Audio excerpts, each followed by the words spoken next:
Cachée derrière les échafaudages, l'église Saint-Joseph de Lanneville à Bayard est en travaux. Construite à la fin du 19e puis agrandie au 20e siècle, elle est fermée au public depuis plusieurs années pour risque d'effondrement.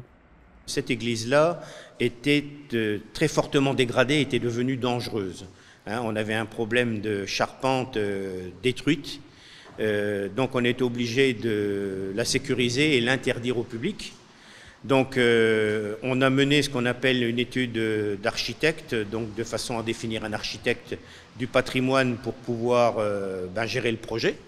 Donc quand l'architecte a été défini, on a fait l'appel de vie, les entreprises ont été retenues et on a décidé de lancer le projet après appel à subvention.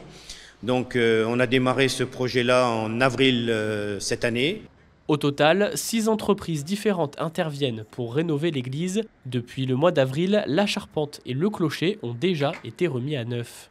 Tous les porteurs qui ont été refaits, il y a eu de la pierre neuve qui a été remise là où les pierres avaient besoin. On a refait ce qu'on appelle des linteaux en pierre de taille au-dessus des portes. Bon, ils ont fait de la taille de pierre un peu partout, de façon à pouvoir compenser ce qui a été détruit par le temps et ce qui a été nécessaire pour les appuis, par exemple la charpente là-haut. On a été obligé de diminuer un des endroits où il y a les abassons, c'est-à-dire une des baies par où on entend le bruit des cloches. Donc là, il y a eu toute une partie taille de pierre qui a été remise en place pour reprendre en charge le fêtage de la nouvelle charpente. On a repris partiellement par des greffes une partie de la charpente du clocher qui est en état sanitaire relativement satisfaisant, hormis la pointe en dessous de la croix où il a fallu restaurer complètement cette pointe. Par contre, là, on est clairement dans la nef.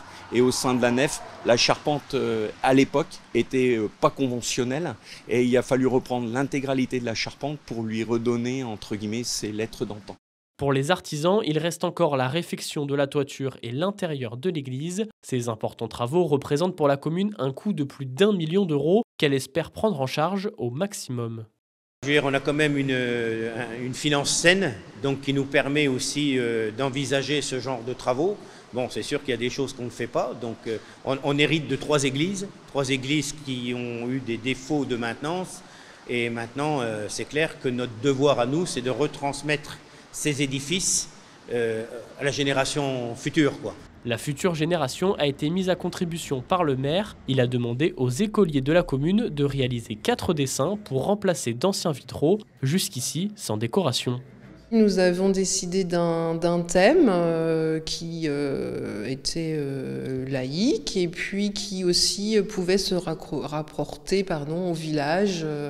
Et donc nous avons choisi de représenter les 4 saisons puisqu'il y avait 4 séries de 2 vitraux. Et puis donc chaque classe est partie sur une saison pour réaliser ces vitraux. Puisque l'école étant laïque, pour pouvoir participer à ce projet, il était évident que pour investir les enfants, ce soit des thématiques neutres. Sans mauvaise surprise, la fin des travaux est prévue pour le courant de l'année 2025.